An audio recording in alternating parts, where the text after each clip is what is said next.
Rafael abrió su laptop en el dormitorio de la base militar cerca de Iquitos, mientras el ventilador de techo giraba perezosamente contra el calor amazónico. 42 años, sargento de la Fuerza Aérea, 4 meses lejos de casa. El correo de Camila llegó a las 7 de la mañana con el asunto: «Vamos a arreglar esto como adultos». Leyó las 3 frases cortas 2 veces seguidas. Ella ya había solicitado el divorcio. Ya había vaciado la cuenta conjunta. Ya había mudado a su nuevo novio a la casa de ambos en Guadalajara. 13 años de matrimonio, terminando en un PDF adjunto a un correo electrónico frío y directo. Si te gustan las historias de venganza, suscríbete a nuestro canal y comenta desde dónde nos miras. Esto ayuda mucho a nuestro trabajo. Rafael cerró la laptop lentamente, se duchó en el baño colectivo, se puso el uniforme y no le dijo nada a nadie durante todo el turno. Cuando regresó al dormitorio esa noche, respondió con una sola palabra: entendido. Sin discusión, sin súplicas, sin amenazas. Sánchez, su compañero de dormitorio, notó que algo andaba mal mientras leía una revista de motocicletas en la cama de al lado. ¿Todo en orden, viejo?, preguntó sin levantar la vista. «Solo problemas en casa», respondió Rafael. Sánchez asintió y volvió a su revista. Los militares saben cuándo no deben insistir. La verdad es que Rafael no estaba sorprendido. 6 meses antes de la misión, las cosas habían cambiado. Pequeñas cosas al principio. Camila dejó de preguntar por su día. Empezó a trabajar hasta más tarde en la clínica dental, donde era recepcionista. Empezó a ir al gimnasio 3 veces por semana, pero nunca parecía sudar. Ropa nueva, amigas nuevas que él nunca conoció, contraseñas nuevas en el celular. Rafael no la confrontó. No empezó a revisar sus mensajes o a seguirla por ahí. No era su estilo. Pero tampoco era ciego, así que hizo algunos movimientos silenciosos. Nada dramático, solo precauciones. Guardó documentos importantes en un depósito alquilado al otro lado de la ciudad. Actas, la escritura de la casa que estaba solo a su nombre gracias al financiamiento militar, documentos del Seguro Social de las Fuerzas Armadas. Transfirió el reloj de su abuelo y las joyas de su madre al mismo lugar. Cosas que importaban. También abrió una cuenta separada en otro banco y comenzó a desviar parte de su salario allí. No lo suficiente como para que ella lo notara, pero sí lo suficiente para no empezar de cero si las cosas salían mal. La noche anterior a su partida, ella lo abrazó en el aeropuerto de Guadalajara y dijo: «Cuídate, ¿sí?». Sus ojos estaban secos, como si estuviera despidiéndose de un colega de trabajo, no de un esposo que partía a una misión de meses en la frontera. Rafael debió haberse dado cuenta allí, pero una parte de él aún tenía la esperanza de estar equivocado. No lo estaba. Lo que ella no sabía era que él se había preparado para este momento. Y lo que ella no entendía era que Rafael nunca empezaba peleas, pero siempre las terminaba. Conoció a Camila en una carne asada de amigos en 2012. Rafael estaba en Guadalajara entre misiones, quedándose en casa de su amigo Lucas. Ella estaba terminando la facultad de enfermería, pero terminó trabajando en la administración de una clínica dental. Menos estrés, decía ella. Se casaron 8 meses después. Camila solía decir que estaba orgullosa de su servicio, aunque nunca lo entendía del todo. El padre de ella era gerente de banco, su hermano farmacéutico, ningún militar en la familia. Ella preguntaba cuándo iba a conseguir un trabajo de verdad, sin darse cuenta de que después de 15 años, la Fuerza Aérea era su carrera, no solo un trabajo temporal. Compraron la casa en 2014, nada extravagante, pero era suya. 3 habitaciones, patio pequeño, un barrio tranquilo en Zapopan. El nombre de Rafael era el único en la escritura, ya que el financiamiento era por el programa habitacional militar, pero él agregó el nombre de ella a la escritura porque era lo que hacían las personas casadas. Compartían las cosas. En los primeros años todo parecía funcionar. Rafael fue desplegado 4 veces durante el matrimonio. Al Amazonas 2 veces, a la frontera con Guatemala 1 vez, misión de paz en Haití 1 vez. Cada vez que volvía a casa, Camila parecía un poco más distante, un poco más inquieta, como si estuviera interpretando un papel que se había cansado de hacer. Yo no me casé para ser esposa de militar. Dijo una vez después de que él mencionara la posibilidad de renovar su contrato por 4 años más. Estoy cansada de estar sola todo el tiempo. Rafael lo entendía. De verdad lo entendía, pero la Fuerza Aérea era el único lugar donde realmente sentía que pertenecía. Era bueno en lo que hacía. La gente dependía de él. En 2021 las cosas empezaron a cambiar. Cosas pequeñas al principio. Camila se irritaba cuando él llamaba durante sus noches con amigas. Empezó a hablar sobre cómo su amiga Melissa se había divorciado de su esposo y estaba viviendo su mejor vida ahora. Empezó a hacer comentarios sobre cómo ya no tenían nada en común. Rafael sugirió terapia de pareja. Ella dijo que todo estaba bien, solo una racha. Luego vinieron las noches trabajando hasta tarde, los fines de semana con amigas que él nunca conoció, la ropa nueva, el gimnasio que rara vez usaba. Debería haberla confrontado, pero no era así como manejaba las cosas. Nunca lo fue. Su padre le había enseñado a pensar antes de hablar, a estar seguro antes de actuar. Así que Rafael observó y se preparó en silencio, porque su instinto le decía que algo se avecinaba. Y en esta vida aprendes a confiar en tu instinto. 2 semanas después de recibir el correo del divorcio, Rafael estaba sentado en el comedor de la base cuando su celular vibró. Una notificación de la aplicación del banco. Otro retiro, 300,000 pesos. Casi todo lo que quedaba. Puso el tenedor en el plato y abrió la aplicación. El saldo de la cuenta conjunta estaba en 22 pesos con 37 centavos.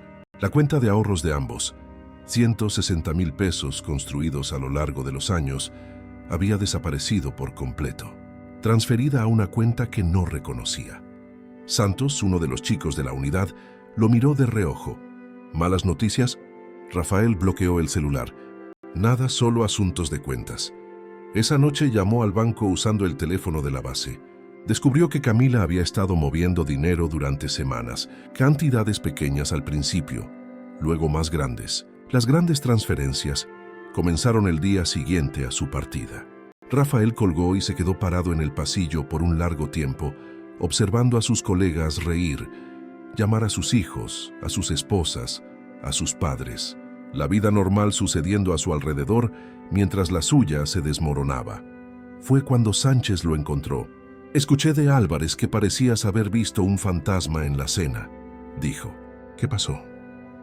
Rafael normalmente no compartía cosas personales, pero Sánchez lo había sacado de una situación complicada en una operación en la frontera una vez. Confiaba en él. «Mi esposa vació nuestras cuentas y mudó a su novio a nuestra casa», dijo. «Me mandó los papeles del divorcio mientras estaba de patrulla la semana pasada». Sánchez no dio las respuestas habituales de «lo siento mucho» o «qué situación difícil» o «ya encontrarás a alguien mejor». Solo preguntó, «¿Cuál es tu plan?». «Todavía no lo sé», dijo Rafael. Sánchez asintió. «Avísame si necesitas algo».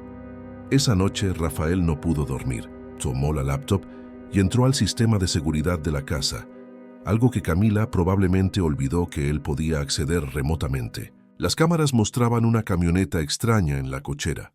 Un hombre que nunca había visto paseando al perro, usando su taza de café. Rafael observó durante casi una hora, con la mandíbula apretada, respirando profundamente. Luego apagó la laptop y se quedó mirando el techo en la oscuridad. El plan comenzaba a formarse en su mente, pieza por pieza. Rafael apagó la laptop y se quedó mirando la oscuridad del dormitorio. A su alrededor, los ronquidos de los otros soldados creaban una sinfonía de sonidos que normalmente lo ayudaban a dormir. Pero esa noche parecían amplificados, irritantes. Sánchez se revolvió en la litera de arriba, murmurando algo incomprensible antes de volver a roncar suavemente.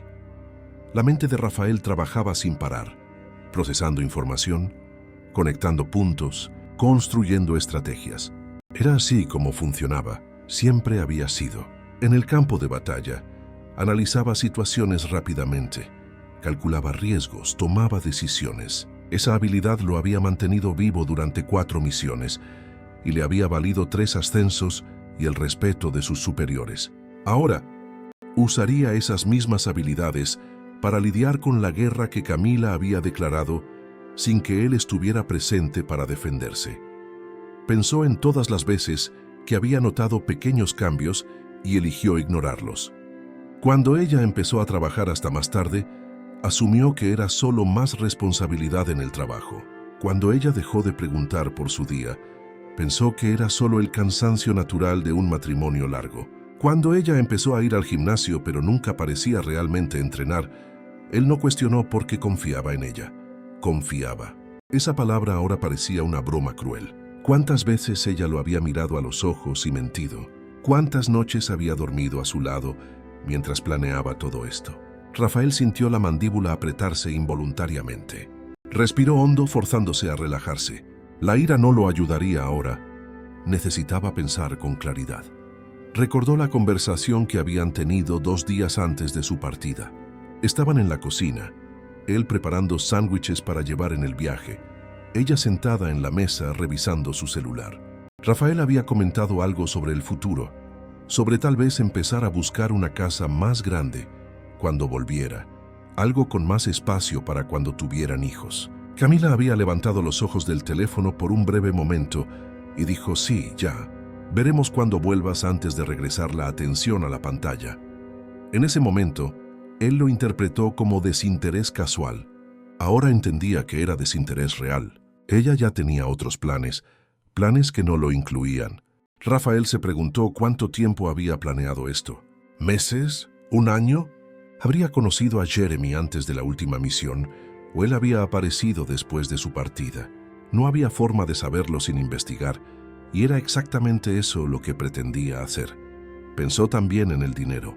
Casi $500,000 no era una fortuna, pero era el resultado de años de ahorros cuidadosos, bonos de misiones peligrosas, salarios acumulados. Se suponía que era su futuro, el fondo de emergencia, la base para una vida estable después de que él se retirara del servicio.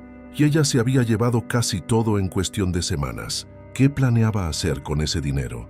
¿Comenzar una nueva vida con Jeremy? ¿Pagar deudas que él desconocía? ¿Simplemente castigar a Rafael por todas las ausencias, todas las misiones, todas las veces que él había elegido el deber en lugar de ella? Rafael se giró de lado en la estrecha cama del dormitorio, acomodando la delgada almohada. Mañana tendría que despertar a las 5 para el entrenamiento físico matutino, luego lidiar con equipos en el calor sofocante del Amazonas, después cenar comida de cuartel y repetir todo al día siguiente. Pero incluso con toda la rutina militar, su mente continuaría trabajando en este problema, desentrañando el misterio, planeando los próximos movimientos. Porque si había una cosa que la Fuerza Aérea le había enseñado a Rafael a lo largo de 15 años, era que los problemas no se resolvían solos. Necesitabas tener un plan, ejecutarlo con precisión y estar preparado para adaptarte cuando las circunstancias cambiaran. Y las circunstancias definitivamente habían cambiado. La guerra había llegado a su puerta, mientras él estaba a miles de kilómetros defendiendo al país.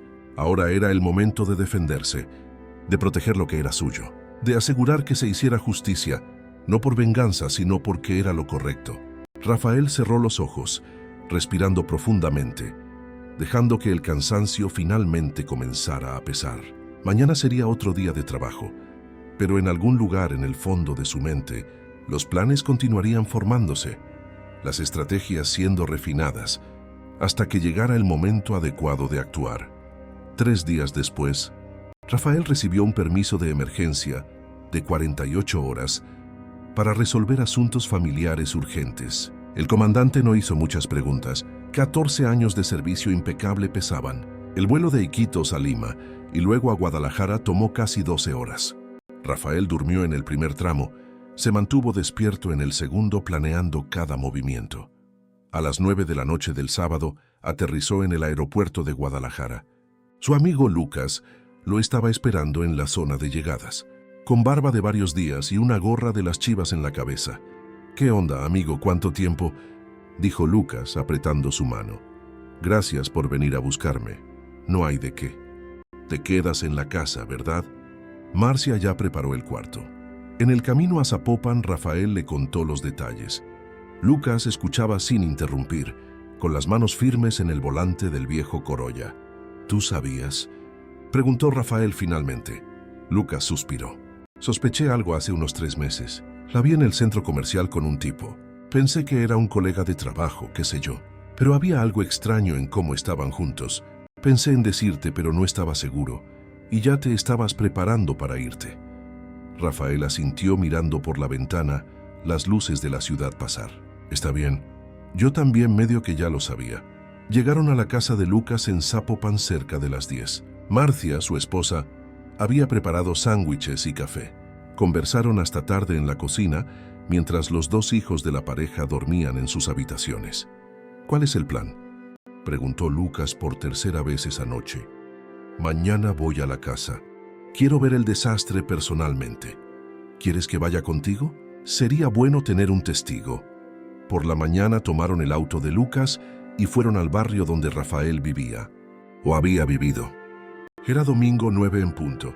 La calle estaba tranquila. Algunos vecinos lavando autos, niños andando en bicicleta. La casa de Rafael se veía diferente. El jardín estaba descuidado, el césped alto. La camioneta negra que había visto en las cámaras estaba estacionada donde solía estar su Civic. Es aquella, dijo Rafael señalando. Lucas estacionó 3 casas más adelante. Se quedaron observando. Después de 10 minutos, la puerta principal se abrió y salió un hombre, alto, de unos 35 años, cabello con gel, camiseta sin mangas que mostraba tatuajes en los brazos. Recogió el periódico de la acera, echó un vistazo alrededor y volvió a entrar. ¿Ese es Jeremy?, preguntó Lucas. Debe ser. Rafael sacó su celular y llamó a la estación de policía más cercana. Explicó la situación al operador. Dijo que necesitaba escolta policial para entrar a su propia casa. Media hora después apareció una patrulla. 2 policías estatales, el capitán Herrera y el soldado Méndez, salieron y se acercaron al auto de Lucas. ¿Señor Rafael Gutiérrez?, preguntó Herrera. Soy yo. Gracias por venir. Explíquenos la situación. Rafael mostró la escritura de la casa, su identificación militar, copias de los correos de Camila. Herrera leyó todo atentamente. Bien, entonces la casa es suya, pero ¿su esposa está viviendo aquí con otro tipo? Así es. Ella no tiene derecho legal a impedirme la entrada. La casa está a mi nombre, de acuerdo. Vamos. Subieron hasta la puerta. Herrera tocó el timbre. Nadie atendió. Tocó de nuevo. Después de un minuto, la puerta se abrió una rendija. El hombre de la camiseta sin mangas apareció irritado. ¿Qué pasa? Herrera mostró su placa. Policía estatal. Este es el propietario de la residencia. Necesita entrar. El hombre miró a Rafael por primera vez. Los ojos se le abrieron un poco. Camila no dijo que volverías. No necesitaba avisar, dijo Rafael. Es mi casa. Mira, no quiero problemas. Llamo a Camila. Puede llamar a quien quiera, pero va a tener que dejarlo entrar ahora, dijo Herrera con voz firme. El hombre retrocedió y abrió la puerta. Rafael entró despacio. Lucas detrás de él, los policías al último. La casa olía diferente, a cigarro y cerveza. La sala era un desastre. Latas vacías en la mesa de centro, ropa tirada en el sofá. La televisión que Rafael había comprado estaba encendida en un partido de fútbol. «Camila», gritó el hombre. «Baja aquí». Pasos apresurados en la escalera. Camila apareció en bata de baño, cabello mojado, el rostro pálido cuando vio a Rafael parado en la entrada de la sala. «¿Rafael? ¿Qué estás haciendo aquí?» «Fines a ver mi casa», dijo él calmadamente, «y a buscar algunas cosas. No puedes entrar así de la nada. Yo vivo aquí. Vives en mi casa, Camila. Sin autorización, sin contrato, sin ningún derecho. Pero estamos casados. Tengo derecho». Herrera intervino. «Señora, el inmueble está registrado únicamente a nombre del señor Rafael Gutiérrez. Él tiene todo el derecho de entrar y de pedir que ustedes desalojen». Camila miró a Jeremy, luego de vuelta a Rafael. «Esto es ridículo. No puedes echarme de mi propia casa». «No es tu casa», dijo Rafael. «Nunca lo fue. Está en la escritura». «¿Quieres ver?». Sacó el documento del bolsillo y se lo extendió. Camila no lo tomó. «Ustedes dos tienen que irse», dijo Rafael. «Hoy». «¿Hoy?», explotó Jeremy. «Amigo, no tenemos a dónde ir así de repente». «Debieron pensarlo antes», dijo Rafael sin alterar el tono. «Tienen hasta las 5 de la tarde para juntar sus cosas e irse. Dejen las llaves en la mesa. ¿Y si no nos vamos?, preguntó Jeremy dando un paso adelante. Lucas se movió también, poniéndose al lado de Rafael. El soldado Méndez puso la mano en su funda. Jeremy se detuvo. «Entonces acudo a la justicia y esto se pone mucho peor para ustedes dos», dijo Rafael. «Especialmente para ti, que estás invadiendo propiedad privada. Puedo iniciar un proceso penal». Herrera asintió. «Tiene razón. Ustedes no tienen ninguna base legal para estar aquí sin la autorización del propietario». Camila empezó a llorar. «Rafael, por favor, podemos hablar de esto. No tiene que ser así. Ya hablamos, Camila. Por correo. ¿Recuerdas? Me mandaron los papeles del divorcio mientras estaba en misión. Vaciaron nuestra cuenta. Pensaron que me iba a quedar callado. Puedo explicarlo, 5 de la tarde, repitió él. No tengo nada que discutir». Rafael pasó junto a ellos y subió las escaleras. La habitación principal estaba transformada. Ropa de hombre en su armario, productos de afeitar en el baño, el olor de otro hombre en todo. Abrió la caja fuerte escondida en el closet. Verificó que los documentos más importantes seguían allí. Tomó algunas cosas personales, fotos de la familia, medallas de servicio. Lucas subió también. «Necesitas ayuda. ¿Puedes bajar esas cajas del almacén? Voy a llevarme algunas cosas ahora». Pasaron la siguiente hora empacando. Ropa, libros, equipo de campamento, herramientas. Camila y Jeremy se quedaron en la sala en silencio. Cuando Rafael bajó con la última caja, Camila estaba sentada en el sofá secándose los ojos. «Rafael», empezó ella, «lo siento, de verdad. No quería que las cosas terminaran de este modo». Él se detuvo en la puerta. «Tuviste 13 años para decidir qué tipo de persona querías ser. Elegiste esto. Ahora tendrás que vivir con tus elecciones. Siempre fuiste tan frío, tan distante». «Siempre fui honesto», dijo él. «Nunca te traicioné, nunca mentí, nunca escondí nada. Tú no puedes decir lo mismo». Camila no respondió. Rafael salió. Puso las cajas en el auto de Lucas y volvió una última vez. Camila y Jeremy seguían en la sala. 5 de la tarde, recordó. Después de eso, cambio las cerraduras y cualquier cosa que quede se va a la basura. Rafael y Lucas volvieron a casa de él y descargaron las cajas en el cuarto de huéspedes. Marcia hizo el almuerzo mientras le contaban lo que había pasado. A las 4:30 de la tarde, Rafael recibió un mensaje de Camila. «Ya nos fuimos, dejamos las llaves en la mesa como pediste. Espero que seas feliz». Él no respondió. A las 5:15, volvió a la casa con Lucas y un cerrajero que Lucas conocía. Cambiaron todas las cerraduras, la delantera y la trasera. La casa estaba vacía, más silenciosa de lo que Rafael recordaba. Las llaves estaban en la mesa de la cocina, junto con una nota escrita a mano. «Rafael, sé que me odias ahora, pero quiero que sepas que realmente te amé. Un día las cosas solo cambiaron y no supe cómo manejarlo bien. Perdóname por todo». Él arrugó la nota y la tiró a la basura. En los días siguientes, Rafael limpió la casa de arriba a abajo, tiró todo lo que habían dejado. Algo de ropa, productos de higiene, un encendedor olvidado en el sofá. Lavó todas las sábanas, toallas, cortinas, compró productos de limpieza nuevos y pasó 2 días tallando cada habitación hasta que el olor a cigarro y cerveza desapareció por completo. Lucas venía a ayudar después del trabajo. Una tarde, mientras pintaban la habitación principal de blanco para cubrir las marcas en la pared, Lucas preguntó: «¿Y el dinero que se llevó? ¿Vas a ir tras él?». «Voy a ir. Solo estoy esperando el momento adecuado». «¿Tienes abogado?». «Tengo un contacto en la asesoría jurídica de la Fuerza Aérea. Voy a hablar con él la próxima semana». El miércoles, Rafael fue a Guadalajara a encontrarse con el teniente coronel Vargas, un abogado militar especializado en derecho familiar. La oficina estaba en el centro, un edificio antiguo cerca del centro histórico. Vargas tenía unos 50 años, cabello canoso, gafas de armazón grueso. «Sargento Gutiérrez, entre, siéntese». Vargas señaló la silla al otro lado del escritorio lleno de expedientes. Rafael le contó todo desde el principio. El correo del divorcio, el dinero desaparecido, Jeremy viviendo en la casa, las cuentas vaciadas durante la misión. Vargas tomaba notas en un bloc amarillo. Ella retiró 300,000 pesos de una cuenta conjunta mientras usted estaba en misión? Preguntó Vargas. Eso es. Y antes de eso, había vaciado la cuenta de ahorros también. 160,000. ¿Tiene comprobantes de las transacciones? Tengo todo. Extractos, fechas, horas, perfecto. ¿Y sobre la casa? ¿Dijo que está solo a su nombre? Solo al mío. Financiamiento habitacional militar. Pero agregué el nombre de ella a la escritura en 2015, cuando pagamos la mitad del inmueble. Vargas dejó de escribir. Puso el nombre de ella en la escritura, lo hice. Pensé que era lo correcto. Vargas suspiró. Rafael, eso complica un poco las cosas. Si el nombre de ella está en la escritura, tiene derecho de propiedad aunque no haya contribuido al financiamiento.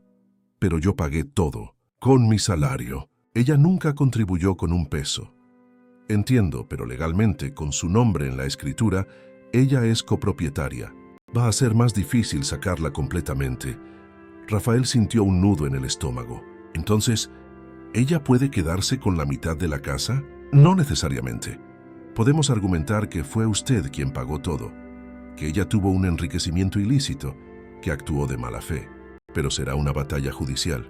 Puede llevar meses, tal vez años. ¿Y el dinero? El dinero es más claro. Ella retiró fondos de una cuenta conjunta sin autorización durante un periodo en el que usted estaba imposibilitado de defenderse por estar en misión militar. Eso es serio. Podemos presentar una acción de restitución, posiblemente incluso un proceso por apropiación indebida. Rafael respiró hondo. ¿Cuánto tiempo lleva eso? Depende. 3 meses, 6 meses. Si ella lo disputa, puede tardar más. Conversaron durante 1 hora más sobre estrategias, plazos, costos. Cuando Rafael salió de la oficina, el sol ya se estaba poniendo sobre la ciudad. Caminó por las calles del centro sin rumbo fijo, pensando en todo lo que Vargas le había dicho. Esa noche, solo en la casa que ahora parecía demasiado grande y vacía, Rafael abrió una cerveza y se sentó en el sofá. Tomó su celular y abrió las fotos antiguas. Imágenes de él y Camila en la boda, sonriendo en la playa en Mazatlán, en Navidad con la familia de ella. Cuando todo había parecido simple y prometedor, borró todas las fotos. El viernes, 2 días antes de volver a Iquitos, Rafael recibió una llamada de un número desconocido.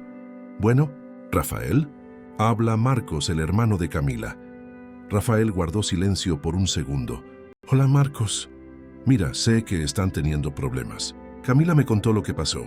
Solo quería decirte que, amigo, creo que ambos están exagerando. No tiene por qué ser así. Ustedes fueron felices un día. Todavía pueden arreglar las cosas. Marcos, con todo respeto, esto no es asunto tuyo. Es mi hermana. Claro que es asunto mío. Tu hermana me robó más de 400,000 pesos mientras yo estaba sirviendo al país. Trajo a otro hombre a mi casa.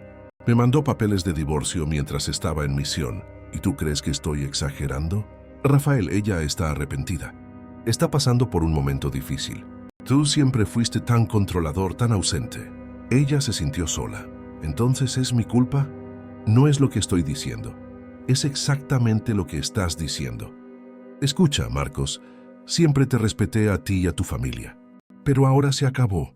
No tengo nada que hablar contigo ni con ella. Los abogados lo resolverán, Rafael. Espera. Él colgó. El teléfono sonó de nuevo 3 veces seguidas. Rafael apagó el celular. El sábado por la mañana, Rafael estaba guardando las últimas cosas cuando Lucas apareció con expresión preocupada. Amigo, tienes que ver esto. Lucas le mostró el celular. Era una publicación en el Facebook de Camila, una foto antigua de los dos, de cuando habían viajado a Tapalpa con un largo texto debajo. A veces las personas que amamos nos decepcionan de las peores formas. Después de 13 años dedicando mi vida a alguien, fui abandonada cuando más necesité apoyo. Él volvió de viaje y me echó de nuestra casa sin piedad. Ahora estoy empezando de cero, sin nada, porque elegí creer en el amor. Pero Dios sabe la verdad, y la verdad siempre triunfa. Rafael lo leyó 2 veces. Más de 200 personas le habían dado me gusta. Los comentarios estaban llenos de mensajes de apoyo para Camila. Amiga, no merecías esto. Los hombres son todos iguales. Eres fuerte, lo vas a superar. Fuerza, amiga. Nadie sabía el otro lado de la historia. ¿Vas a responder?, preguntó Lucas. No, deja que cuente su versión. La verdad saldrá en el tribunal. Pero la gente le está creyendo. Te está pintando como el villano. No me importa lo que piense la gente. Me importa lo que es verdad. Lucas asintió lentamente. Tienes razón, pero mantente alerta. Esta historia puede ponerse fea. Rafael regresó a Iquitos el domingo por la noche. Cuando el avión despegó de Guadalajara, miró por la ventana las luces de la ciudad haciéndose pequeñas debajo. 13 años resumidos en algunas cajas de objetos personales y un proceso judicial que apenas comenzaba. Sánchez lo encontró en el dormitorio el lunes por la mañana. ¿Y bien resolviste? Más o menos. Todavía falta mucho. 3 semanas después, Rafael estaba en medio de un entrenamiento de supervivencia en la selva cuando recibió una llamada urgente del teniente coronel Vargas. Algo en la voz del abogado le hizo pedir permiso y alejarse del grupo. Rafael, tenemos un problema serio. Su esposa intentó refinanciar la casa. ¿Refinanciar? ¿Cómo así? Fue a un banco con documentos falsificados, incluyendo un poder notarial con su firma falsificada, intentando obtener un refinanciamiento de 700,000 pesos usando el inmueble como garantía. Rafael sintió que la sangre se le helaba. ¿Cuándo fue eso? Ayer. Solo nos enteramos porque el gerente del banco notó algunos detalles extraños y llamó para confirmar. Preguntó si usted realmente estaba al tanto de la operación. Cuando le informé que no, bloqueó todo inmediatamente y contactó a su departamento jurídico. ¿Falsificó mi firma? Sí, y aparentemente el tal Jeremy estaba con ella. Él se presentó como agente inmobiliario y facilitador del negocio. Rafael cerró los ojos respirando hondo. Eso es fraude, lo es. Fraude documental, falsificación de firma, intento de apropiación indebida. Es un delito grave, Rafael. Estoy preparando una denuncia penal. Pero hay más. ¿Qué más? El banco nos pasó los documentos que ella intentó usar. Hay inconsistencias en la firma, en la fecha, en el sello del notario. Parece que no es la primera vez que hacen esto. ¿Quién es? Ese Jeremy y posiblemente otros involucrados. El gerente del banco mencionó que conocía casos similares. Familias de militares siendo objetivo de esquemas de refinanciamiento fraudulentos, mientras los esposos están en misión. Rafael abrió los ojos. Necesito volver a Guadalajara. Creo que sí. Voy a contactar a la Policía Federal. Esto podría ser más grande de lo que imaginamos. 2 días después, Rafael consiguió otra licencia de emergencia. Esta vez el comandante hizo preguntas. Rafael explicó la situación. El comandante, un coronel veterano con 40 años de servicio, se molestó visiblemente. Este tipo de cosas ha estado sucediendo con frecuencia, sargento. Oportunistas que apuntan a familias militares. Se tiene todo mi apoyo. Vaya y resuelva esto como debe ser. Rafael llegó a Guadalajara el jueves.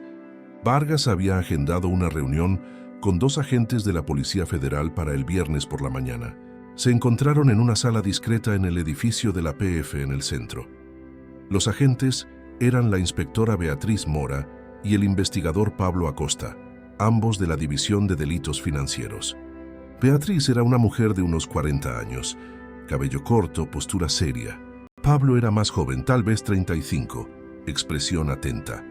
Sargento Gutiérrez, gracias por venir, comenzó Beatriz. Estamos investigando una red de fraudes que tiene como objetivo específico a familias de militares en misión. Su caso podría ser una pieza importante de este rompecabezas. ¿Cuántos casos tienen?, preguntó Rafael. Oficialmente, 7 casos confirmados en Jalisco en los últimos 2 años. Extraoficialmente, sospechamos que son muchos más. El esquema es siempre parecido. Un tercero se acerca a la esposa, inicia una relación, luego la convence de refinanciar la casa o transferir bienes mientras el esposo está en misión. Documentos falsificados, firmas falsificadas, poderes notariales fraudulentos. ¿Y lo logran? En 3 casos, sí. Los otros 4 fueron bloqueados a tiempo, como el suyo. Pero las víctimas perdieron mucho dinero incluso en los casos bloqueados, cuentas vaciadas, bienes vendidos. Pablo abrió un archivo y puso fotos sobre la mesa. Rafael reconoció a Jeremy en varias de ellas, siempre con personas diferentes, mujeres, hombres, ancianos. ¿Reconoce a este individuo?, preguntó Pablo. Es Jeremy, el tipo que estaba viviendo en mi casa. Jeremy Pacheco, un largo historial delictivo. Fraudes, estafa, asociación delictuosa. Ya pasó 4 años en prisión. Salió en libertad condicional el año pasado. Rafael miró las fotos. ¿Y Camila? ¿Ella sabía todo esto? Beatriz y Pablo intercambiaron miradas. Es lo que estamos tratando de averiguar. Ella puede ser cómplice o puede ser una víctima también. Algunas de estas relaciones comienzan como manipulación. El criminal se gana la confianza, luego presenta el esquema como una solución a problemas financieros. La persona solo se da cuenta de que fue usada cuando ya es demasiado tarde. Pero ella vació nuestras cuentas. Sí, y eso es evidencia. Pero queremos saber si fue idea de ella o si Jeremy la manipuló. De cualquier forma, tendrá que responder. Pero nuestra prioridad es desmantelar la red completa. ¿Creen que hay más gente involucrada? Totalmente seguros. Jeremy no actúa solo. Hay al menos otros 2 facilitadores que hemos identificado.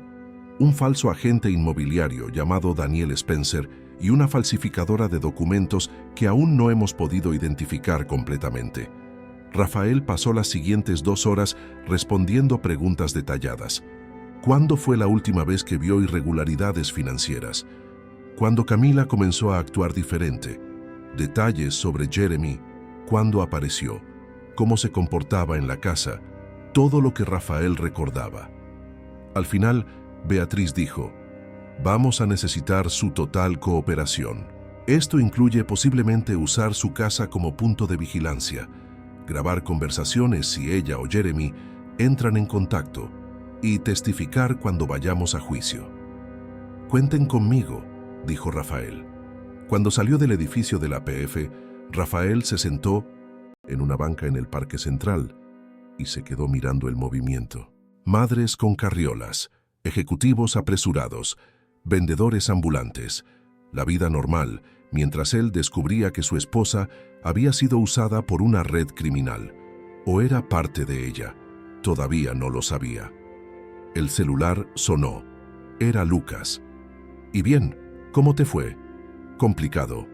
Mucho más complicado de lo que pensaba. ¿Quieres hablar en persona? Sí. Voy para tu casa. Esa noche, en la cocina de Lucas, Rafael le contó todo. Lucas escuchaba en silencio, tomando cerveza. Marcia estaba acostando a los niños en el piso de arriba. ¿Entonces ella también puede ser una víctima?, preguntó Lucas al final. Puede, o puede estar fingiendo. Ya no sé, amigo, no sé qué es verdad. ¿Qué vas a hacer? Voy a seguir adelante con la PF, ver hasta dónde llega esto. Necesito recuperar el dinero, proteger la casa. Y si hay una oportunidad de desmantelar esta red y evitar que otras familias pasen por lo mismo, lo voy a hacer. Lucas asintió. Estás haciendo lo correcto. ¿No lo parece? Parece que me estoy hundiendo cada vez más. Es porque estás en medio de la tormenta, pero vas a salir del otro lado. Siempre lo haces. Rafael quería creer eso, pero sentado allí, en la cocina de su amigo, con su propia casa transformada en escenario de un crimen, su matrimonio destrozado, casi $500,000 desaparecidos y una red criminal apuntando a familias como la suya, era difícil ver la luz al final del túnel. El lunes, Rafael volvió a reunirse con Beatriz y Pablo. Esta vez tenían más información. Conseguimos una orden de cateo y aprehensión, dijo Pablo. Vamos a ejecutarla mañana por la mañana en la casa donde Jeremy está viviendo actualmente. Queremos que usted esté allí. ¿Yo? ¿Para qué? Porque técnicamente sigue siendo su casa también, ya que el nombre de Camila está en la escritura. Su presencia evita problemas legales. Y además, usted puede identificar objetos que fueron removidos de la residencia original. Rafael aceptó. El martes por la mañana, a las 6 en punto, estaba en un auto sin insignias con Pablo y otros 2 agentes, estacionados a 3 cuadras de una casa en un barrio popular de Tonalá. A las 6:30 en punto, 4 vehículos de la PF rodearon la residencia. Rafael se quedó en el auto mientras los agentes entraban. 15 minutos después, Jeremy fue sacado esposado hacia uno de los vehículos. Beatriz llamó a Rafael para que entrara después de que la casa fue asegurada. El interior era caótico. Computadoras, impresoras, pilas de documentos esparcidos por todas partes. En una mesa en la esquina, Rafael vio su propia acta de matrimonio junto a documentos de otras personas que no conocía. ¿Reconoce algo aquí?, preguntó Pablo. Rafael señaló una laptop en el sofá. Esa es mía. Fue robada de la casa hace unos 2 meses. Había levantado un acta. Pablo colocó una etiqueta de evidencia en la laptop. ¿Algo más? Rafael caminó por la habitación.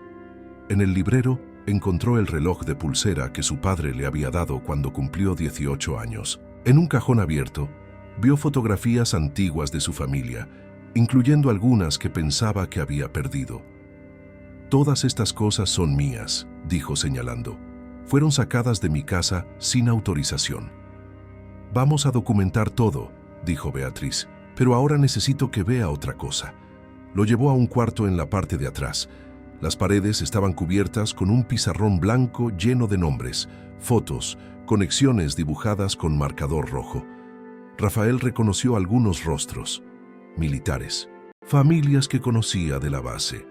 «Santo Dios», murmuró.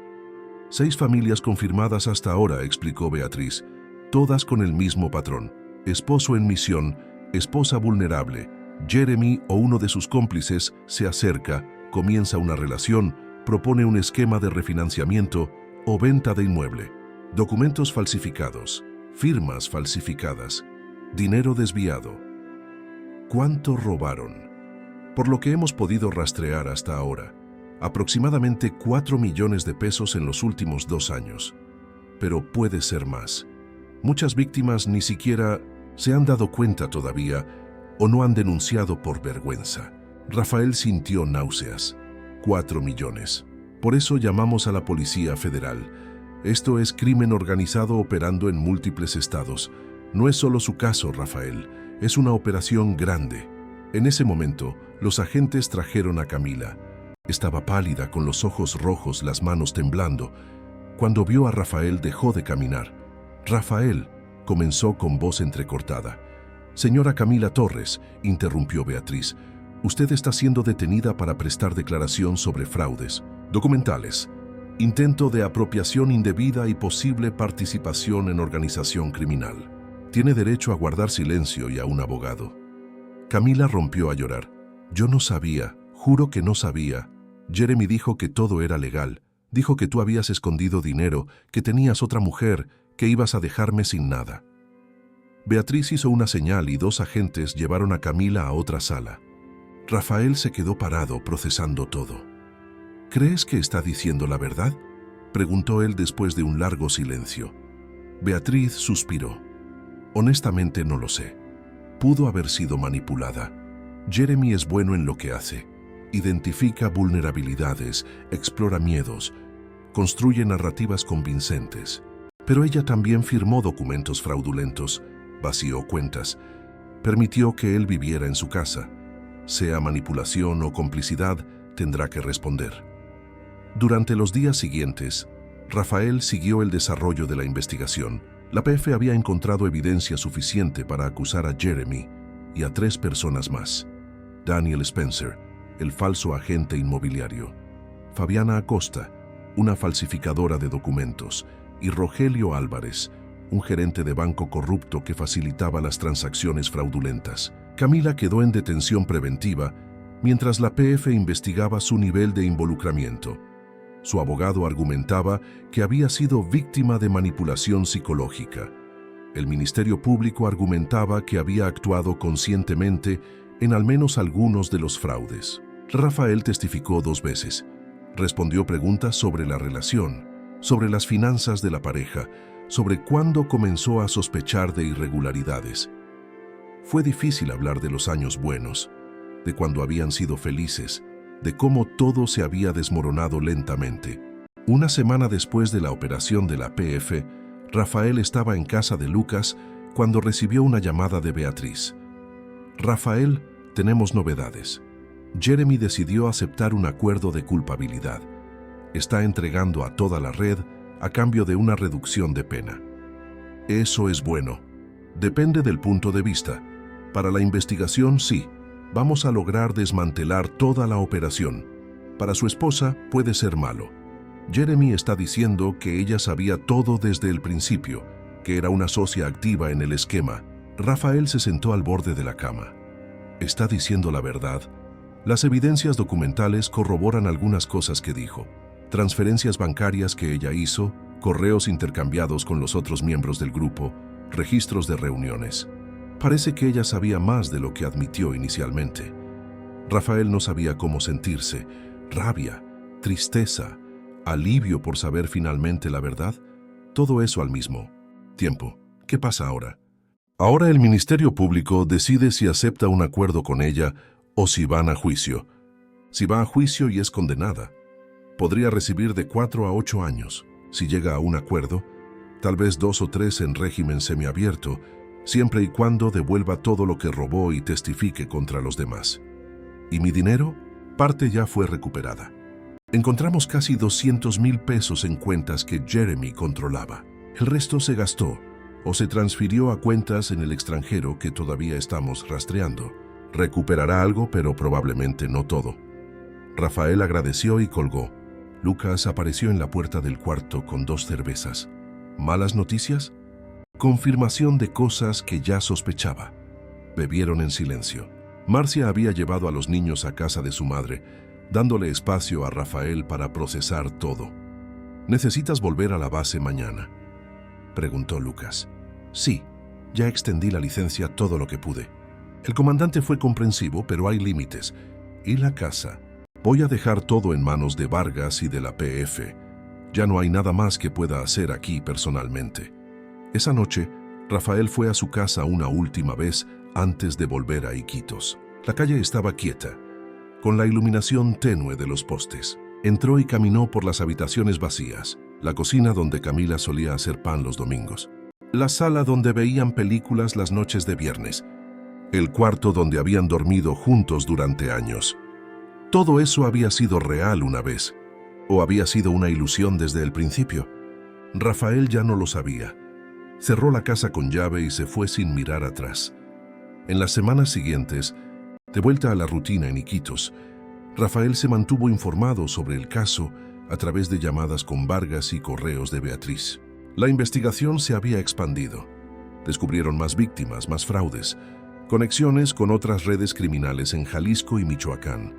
Jeremy confirmó todo en declaraciones detalladas. Describió cómo identificaban objetivos, siempre familias de militares en misión, cómo estudiaban las redes sociales de las esposas, identificando señales de insatisfacción, soledad, problemas financieros, cómo se acercaban, construyendo relaciones aparentemente genuinas antes de introducir el esquema.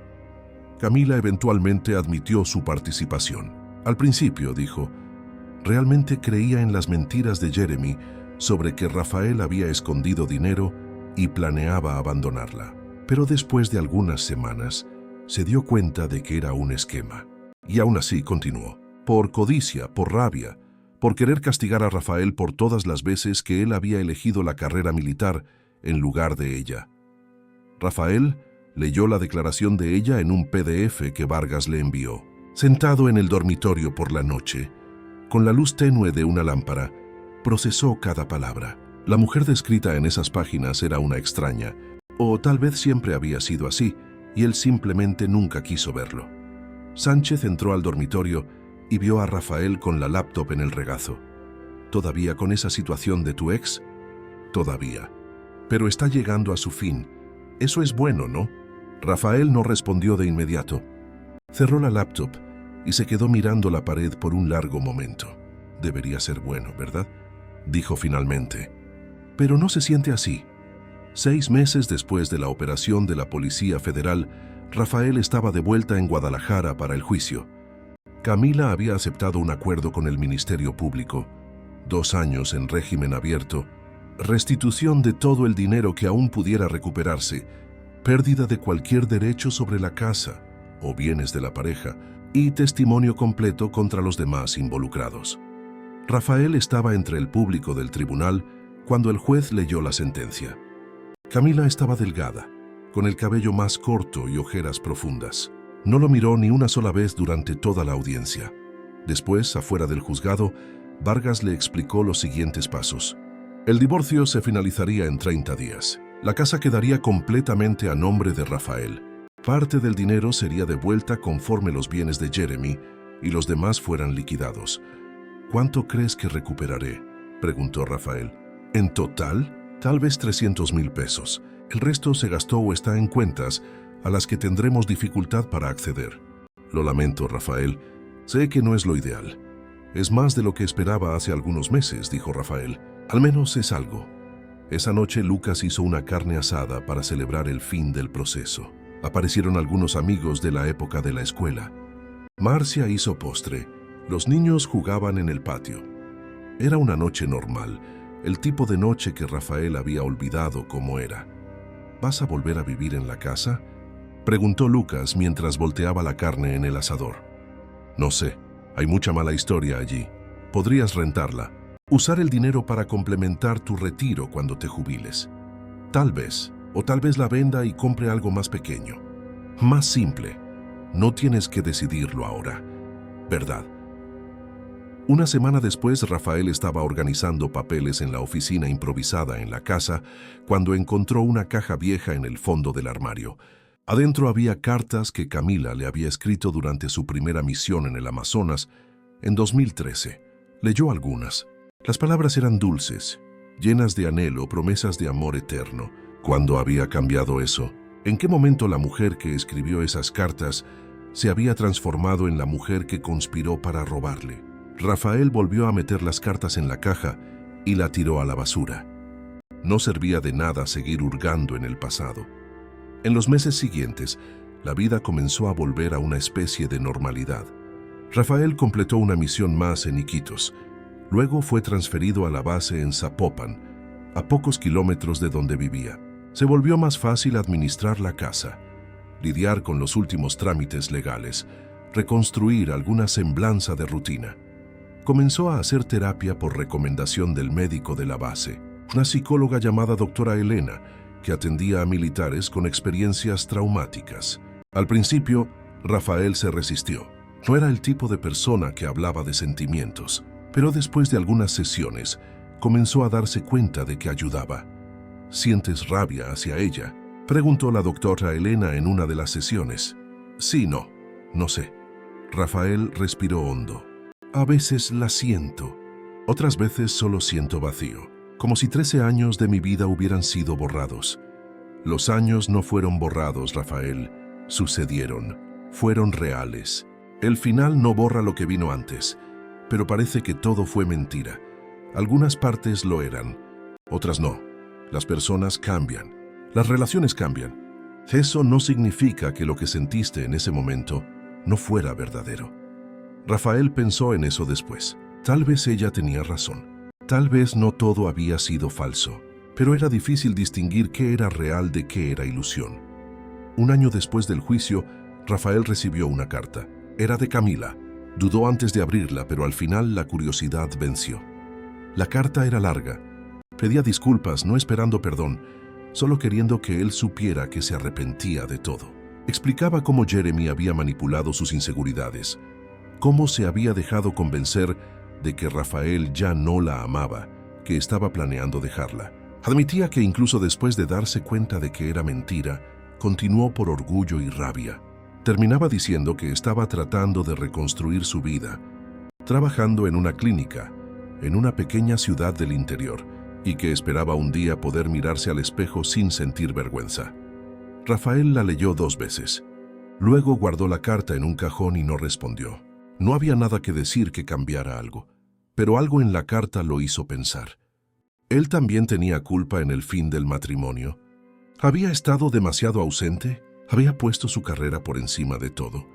Llevó esas preguntas a la terapia. Puedes reconocer tus fallas en una relación sin asumir la responsabilidad por las elecciones de ella, dijo la doctora Elena. Pudiste haber sido un esposo imperfecto. La mayoría de las personas son parejas imperfectas, pero tú no la obligaste a robarte. No la obligaste a involucrarse con criminales. Esas fueron elecciones de ella. Rafael sabía que ella tenía razón, pero aún era difícil separar las cosas. 2 años después del divorcio, Rafael cumplió 45 años. Lucas organizó una fiesta sorpresa. Marcia hizo un pastel. Aparecieron algunos colegas de la base. Fue una buena noche, llena de risas e historias antiguas. Al final, cuando todos se habían ido, Lucas y Rafael se quedaron en el patio tomando cerveza bajo las estrellas. «Te ves mejor», dijo Lucas. «Me siento mejor. La mayor parte del tiempo. ¿Conociste a alguien?» «No, no estoy listo todavía. Tal vez nunca lo esté. Lo estarás. Solo necesitas tiempo». Rafael quería creer eso, pero la verdad es que la idea de confiar en alguien de nuevo, de abrirse, de compartir la vida, parecía imposible. Las heridas habían sanado, pero las cicatrices permanecían. Ese mismo año, Rafael recibió una notificación de que había recuperado más dinero. Los bienes de Jeremy habían sido subastados y parte del valor se había distribuido entre las víctimas. En total, Rafael recuperó 370,000 pesos del casi $500,000 que había perdido. No era todo, pero era significativo. Usó parte del dinero para remodelar la casa. Pintó todas las paredes, cambió los pisos, renovó la cocina y el baño. Transformó el lugar en algo nuevo, eliminando las últimas marcas del pasado. Cuando terminó, la casa se sentía diferente, más pequeña, más acogedora, genuinamente suya. También compró equipo nuevo de campamento y comenzó a pasar los fines de semana en senderos y acampando en la sierra cercana. Era bueno estar solo en la naturaleza, lejos de todo. Solo él y el silencio de las montañas. En esas horas lograba pensar con claridad, procesar todo lo que había sucedido, hacer las paces con el pasado lentamente.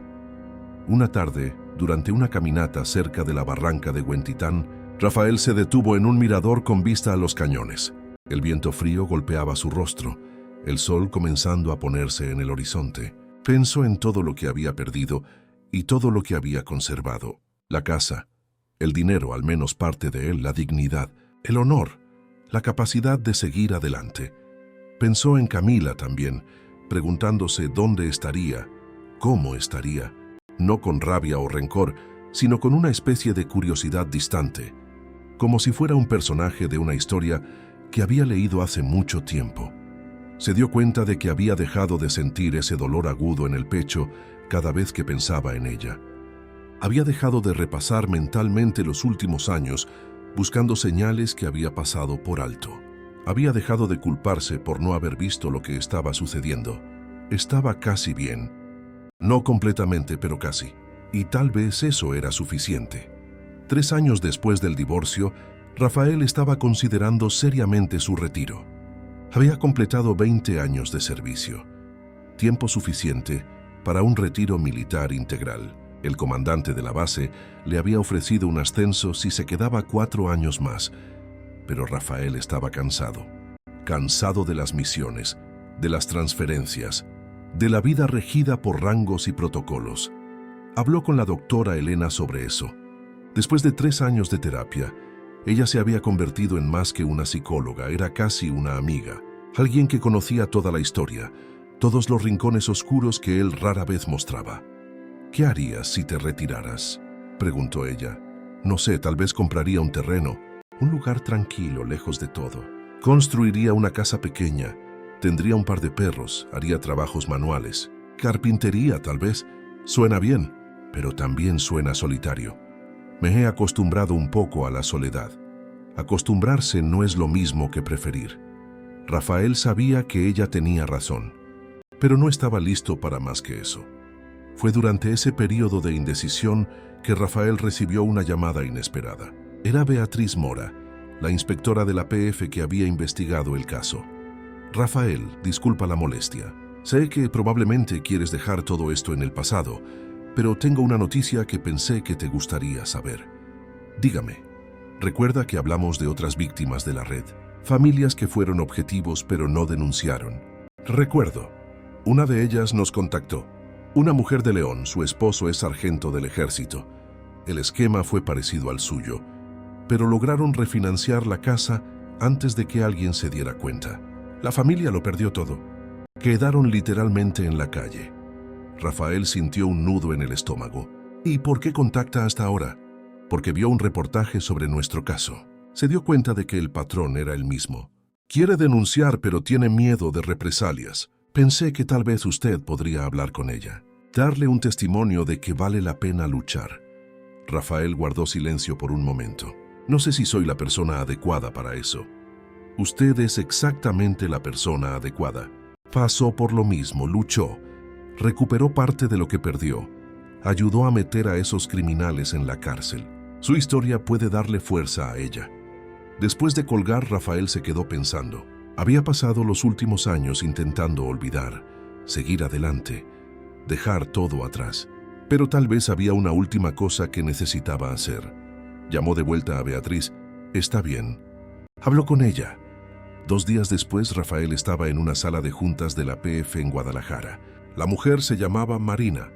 Tenía unos 30 y pocos años, ojos cansados, manos que no dejaban de moverse nerviosamente. Su esposo, el sargento Roberto Sánchez, estaba en misión en la frontera cuando todo sucedió. Ella contó la historia entre lágrimas. El hombre que se había acercado, las mentiras que le había contado, cómo la convenció de que su esposo estaba escondiendo dinero para dejar a la familia, el refinanciamiento que parecía legítimo, el descubrimiento de que era un fraude cuando ya era demasiado tarde. Perdimos la casa, dijo. Todo lo que habíamos construido en 10 años de matrimonio. Tuvimos que vivir con mis padres durante 1 año. Mi matrimonio casi se acaba. Roberto hasta hoy no confía totalmente en mí, y no lo culpo. Rafael escuchó todo sin interrumpir. Cuando ella terminó, respiró hondo antes de hablar. Entiendo por lo que pasó. Yo pasé por lo mismo. La sensación de traición, la vergüenza, el miedo de que nadie te crea. ¿Usted logró superarlo? No diría superar, pero aprendí a vivir con ello. Y luché. Denuncié, testifiqué. Ayudé a la PF a desmantelar la red. Recuperé parte del dinero. No fue fácil, pero valió la pena. ¿Y si intentan hacerme daño? Jeremy y los otros todavía tienen contactos fuera de prisión. La PF la va a proteger. Y además, mientras más víctimas denuncien, más débil se vuelve la red. Su silencio solo los protege a ellos, no a usted. Marina asintió lentamente, secándose los ojos. Está bien, voy a denunciar. En los meses siguientes aparecieron 3 familias más con historias similares. Todas habían visto reportajes sobre el caso original. Todas habían reconocido los mismos patrones. Rafael habló con cada una de ellas, compartiendo su experiencia, alentando las denuncias. La investigación se reabrió. Descubrieron más nombres, más conexiones, evidencia de que la red era aún más grande de lo que imaginaban inicialmente. Jeremy, ya preso, fue acusado en 23 casos más de fraude. Los otros involucrados también vieron sus sentencias aumentadas. Una tarde, Beatriz llamó a Rafael con una propuesta inesperada. La Fuerza Aérea nos contactó. Quieren hacer un programa de prevención para familias de militares. Charlas educativas sobre cómo identificar estos esquemas, señales de alerta, qué hacer si sospechan algo. Quieren que usted sea uno de los oradores. Yo no soy bueno hablando en público. No necesita ser perfecto. Solo necesita ser honesto, contar su historia, mostrar que es posible recuperarse. Rafael aceptó. La primera charla fue difícil. 40 personas en la audiencia, todos militares o familiares de militares. Tembló al principio, pero conforme fue hablando las palabras fluyeron más fácilmente. Contó todo, desde el correo en Iquitos hasta el juicio. No ocultó nada, ni siquiera las partes que lo hacían parecer ingenuo o vulnerable. Cuando terminó, varias personas se acercaron a hablar con él, algunos compartiendo historias similares, otros agradeciendo por tener el valor de hablar. Una mujer joven, esposa de un piloto, dijo que había comenzado a sospechar de algo extraño con un nuevo amigo que había hecho en línea y que después de la charla iba a investigar más cuidadosamente. Esa noche, conduciendo de regreso a casa, Rafael sintió algo que no había sentido en mucho tiempo: propósito, como si finalmente todo el sufrimiento hubiera servido para algo más que solo dolor. Durante el año siguiente, Rafael dio 16 charlas en bases militares por todo el país, Conoció a docenas de familias, escuchó innumerables historias, ayudó a prevenir varios esquemas que apenas comenzaban a formarse.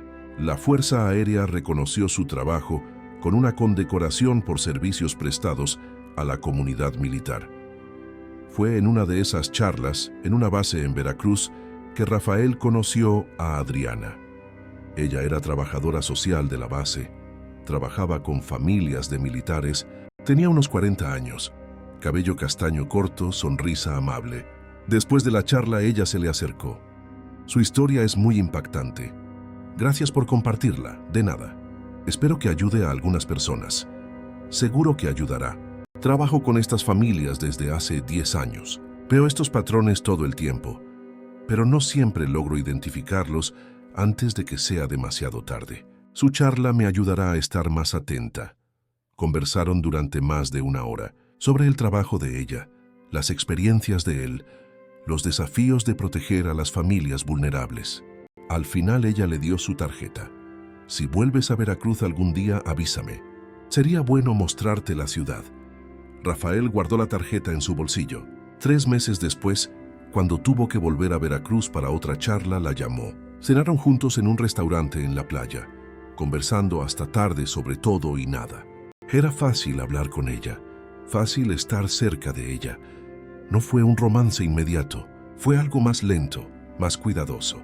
Intercambios de mensajes que se convirtieron en llamadas semanales, visitas ocasionales cuando los horarios lo permitían. Un reconocimiento gradual de que tal vez después de todo, él podría confiar en alguien nuevamente. Un año después de conocer a Adriana, Rafael finalmente se retiró de la Fuerza Aérea. 21 años de servicio, 2 condecoraciones, incontables misiones. Era hora de comenzar un nuevo capítulo. Decidió no vender la casa en Zapopan. En lugar de eso, la remodeló por completo, transformándola en algo totalmente nuevo. Ya no era el lugar donde había vivido con Camila, sino su casa, genuinamente suya. Pintó las paredes de colores diferentes, cambió todos los muebles, plantó un huerto en el patio. Cada cambio era una forma de reconstrucción, de transformar el dolor en algo productivo. Adriana lo visitaba cuando podía. Todavía estaban descubriendo qué era su relación, sin prisa, sin presión. Ella entendía por qué él necesitaba ir despacio, por qué la confianza era algo que necesitaba construir ladrillo por ladrillo. ¿Has hablado con ella?, preguntó Adriana una noche, mientras cenaban en el porche. Estaban hablando del pasado, algo que Rafael hacía cada vez menos. ¿Con quién? ¿Con Camila? Sí, desde aquella carta hace 2 años. No, no hay nada que decir. ¿No tienes curiosidad por saber cómo está? Rafael pensó por un momento. A veces, pero creo que es mejor no saber. Ella tomó sus decisiones, yo tomé las mías. Seguimos caminos diferentes. ¿La perdonas? No sé si perdón es la palabra correcta. Creo que lo acepté. Acepté que sucedió. Acepté mi parte en ello. Acepté que ella también era humana y falible. ¿Pero perdón? No sé si he llegado ahí todavía. Tal vez nunca llegue. Adriana asintió. Eso ya es mucho. La aceptación a veces es más importante que el perdón. Ese mismo mes, Rafael recibió una llamada de una productora de documentales. Querían hacer una película sobre fraudes contra familias militares, usando su caso como hilo conductor. Al principio dudó.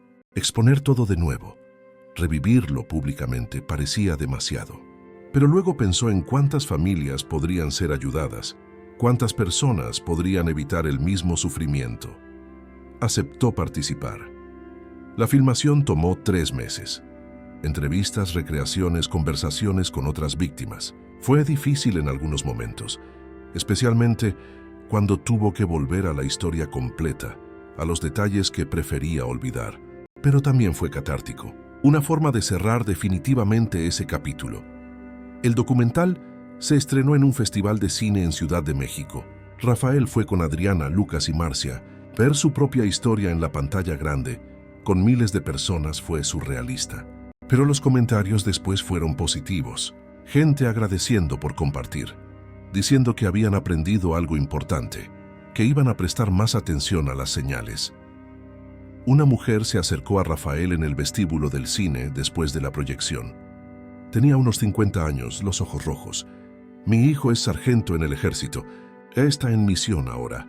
Su esposa comenzó a actuar extraño en las últimas semanas. Yo no sabía qué hacer. Pensaba que eran solo cosas mías. Pero después de ver su documental, reconocí las señales. Voy a hablar con ella mañana. Gracias. Pudo haber salvado a mi familia. Rafael sintió un nudo en la garganta. Por esto había valido la pena. Todo. Cada momento difícil, cada lágrima, cada noche sin dormir. 6 meses después, en una soleada mañana de sábado, Rafael estaba en el patio construyendo una mesa de madera cuando escuchó el timbre. Adriana tenía llave, pero a veces tocaba el timbre bromeando. Fue hacia la puerta sonriendo, esperando verla. Pero no era Adriana, era Camila. Estaba diferente. Más delgada, cabello largo, ropa sencilla. Parecía cansada, pero también más madura de alguna forma. Se quedaron mirándose por un largo momento. «Hola, Rafael», dijo ella finalmente con voz baja. «Hola, Camila. Disculpa que aparezca así sin avisar. Sé que probablemente no quieres verme, pero lo necesitaba. Hay algunas cosas que necesito decirte en persona». Rafael no sabía qué sentir. Sorpresa, ciertamente. Pero no rabia, ya no. «Está bien, entra». Se sentaron en la sala que ella había ayudado a decorar años atrás, pero que ahora era completamente diferente. Camila miraba a su alrededor, notando todos los cambios. «¿Remodelaste todo?» «Sí, necesitaba un nuevo comienzo». Ella asintió. «Tiene sentido». Respiró hondo antes de continuar. «Vi el documental. Vi tu entrevista. Escuché lo que dijiste sobre mí y sobre nosotros. Fue difícil, pero tenías razón. En todo, Camila, si viniste aquí buscando absolución, no vine a eso. Sé que no merezco tu perdón. Sé que lo que hice fue imperdonable. Solo vine porque necesito que sepas que estoy intentando ser una mejor persona. Llevo 2 años en terapia, trabajando, pagando mis deudas, intentando arreglar lo que puedo arreglar. Sé que no cambia nada de lo que hice, pero necesito que sepas que lo estoy intentando». Rafael guardó silencio.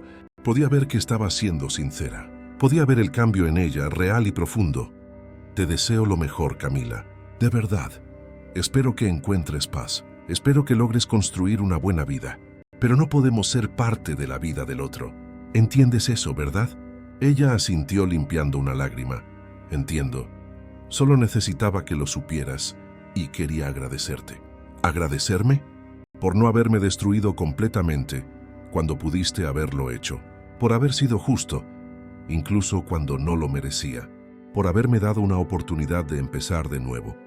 Conversaron por unos minutos más, superficialmente, sobre cómo estaba ella, su nuevo trabajo en una clínica veterinaria en una ciudad pequeña, sus planes de volver a estudiar. Cuando ella se levantó para irse, extendió la mano. «Gracias por recibirme, Rafael, y perdóname». «Por todo». Rafael estrechó su mano. «Cuídate, Camila». Después de que ella se fue, Rafael se quedó parado en la puerta por un largo tiempo. Algo había cambiado en ese encuentro. Una última pieza había encajado en su lugar. No era perdón exactamente, pero era un cierre, definitivo, real, completo. Cuando Adriana llegó 1 hora después, él le contó sobre la visita. Ella escuchó sin interrumpir, sosteniendo su mano. «¿Cómo te sientes?», preguntó ella al final. «Libre», dijo él después de pensar. «Por primera vez en años, me siento completamente libre». Esa noche, sentados en el porche bajo las estrellas, Adriana apoyada en su hombro, Rafael pensó en todo lo que había pasado. Las pérdidas, las traiciones, los juicios, las reconstrucciones. Había sido doloroso, sí. Había sido difícil de una forma que nunca imaginó que sería, pero había sobrevivido. Había luchado. Había ayudado a otras personas a sobrevivir también. Y ahora finalmente estaba construyendo algo nuevo. No sobre las ruinas del pasado, sino junto a ellas, reconociendo que existían pero sin permitir que definieran su futuro. «¿Ya pensaste en qué quieres hacer ahora?», preguntó Adriana. «Con todo este tiempo libre, he pensado en seguir dando las charlas, tal vez escribir un libro sobre la experiencia, ayudar a familias militares de otras formas y pasar más tiempo contigo, claro». Ella sonrió. «Me gusta ese plan». Rafael también sonrió. Por primera vez en mucho tiempo, el futuro parecía prometedor. No perfecto, porque nada en la vida es perfecto, pero real, honesto y genuinamente suyo. 5 años después de aquel correo en Iquitos que lo había cambiado todo, Rafael finalmente tenía paz. No la paz de olvidar, sino la paz de recordar sin dolor. La paz de haber luchado y vencido, no contra otras personas, sino contra su propia desesperación y amargura. La paz de haber transformado la tragedia en propósito. Y eso, al final, era todo lo que importaba. Fin de la historia, queridos oyentes. Esperamos que la historia de Rafael y su viaje de reconstrucción haya tocado sus corazones.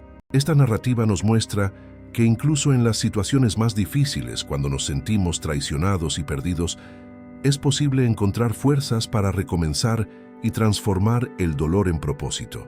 Si te gustó esta emocionante historia, no olvides suscribirte a nuestro canal y dejar tu like en el video. Todos los días, traemos historias únicas que exploran la complejidad de la vida, los desafíos de las relaciones humanas y la increíble capacidad de superación que existe dentro de cada uno de nosotros. Cuéntanos en los comentarios, ¿alguna vez has pasado por una situación de reinicio? ¿Cómo la superaste? Queremos escuchar tu historia. Para continuar este viaje emocional, hemos preparado una lista de reproducción especial con historias igualmente cautivadoras. Encuéntrala aquí al lado haciendo clic a tu izquierda. No te pierdas nuestros próximos contenidos. Te esperamos en los comentarios.